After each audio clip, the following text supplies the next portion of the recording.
We begin tonight with news of yet another tragic high school shooting. A student opened fire at a high school in Washington state, wounding several victims. The suspect, authorities say, is now dead. Panicked students evacuated from Marysville Pilchuck High School with their hands in the air as police officers with rifles directed them to safety. Some of the wounded students were airlifted to a local hospital. Authorities are continuing their investigation. Arise News contributor Frank Ucciardo joins us with the latest on this. Frank. Debbie, this is apparently a case of a student who picked up a gun after getting into a fight the day before at school. Two students, including the shooter, died this morning when one of them opened fire inside a cafeteria at the Marysville Pilchuck High School. The gunman has been identified as Jalen Freiberg. His Twitter account revealed that he may have been having relationship problems with a girl. He allegedly opened fire at about 10:45 this morning. As many as 6 people were wounded in the attack. Some students were evacuated from the school, walking out with their hands up. Others were told to stay inside, locked down inside of classrooms. 4 of the injured were taken to Providence Regional Medical Center in Everett, Washington, including one with a head wound. Hospital officials say 3 of the students are in surgery and are in very critical condition. Austin Joyner, a student at the school, said on his Twitter account, quote, "I can't believe I witnessed a shooting," unquote. Joyner said that he saw the shooter come into the cafeteria, walk over to a table, pull out a gun, and shoot students who were sitting at that table. Police say Freiberg, a freshman student at the school, died from a self-inflicted gunshot wound. We're getting word now that the person Jalen Freiberg allegedly killed was a female student. Police have not said anything about the relationship between the two. The Seattle office of the FBI has dispatched a team of agents to the shooting scene. Jalen Freiberg was reportedly well-liked among his schoolmates and was a member of the high school football team, Debbie. All right, Frank, thank you very much. For more on this story, we turn to freelance journalist Haley Shapley, who reports from Seattle, Washington. Haley is joining us on the phone. Haley, I know this is an absolutely horrific day. It's horrific for the whole country, but particularly for the community there. We have now learned the identity of the shooter, this Jalen Freiberg. What can you tell us about him?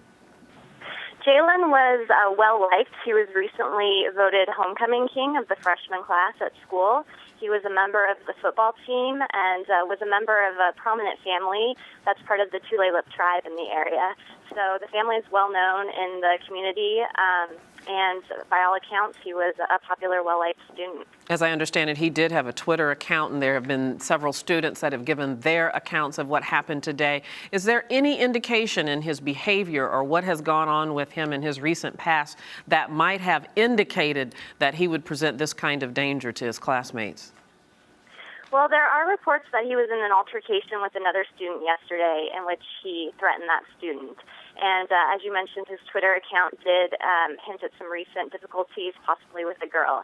So other than that, students have been incredibly shocked that this happened. And I think during the altercation yesterday, other students weren't taking it seriously because they didn't think that he actually had the capacity to really do something like this. Yeah, nobody really believes something like this is going to happen. We all assume that our schools are safe.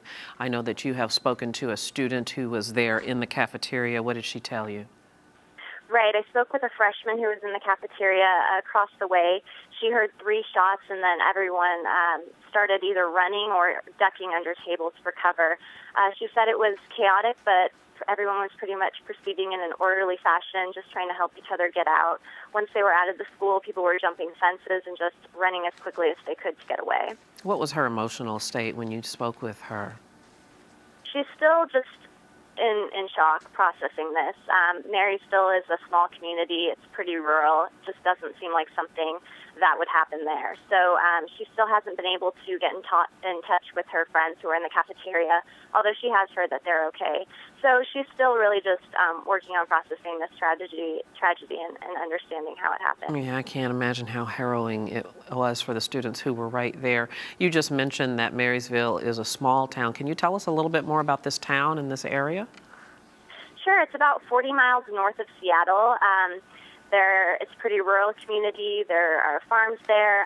There's a large Native American population with some tribes, but it's pretty much just a small, you call it, kind of place. Haley Shapley, I know you're very busy. Our condolences goes to all those who are affected. Thank you so much for your report. We do appreciate it. Thank you.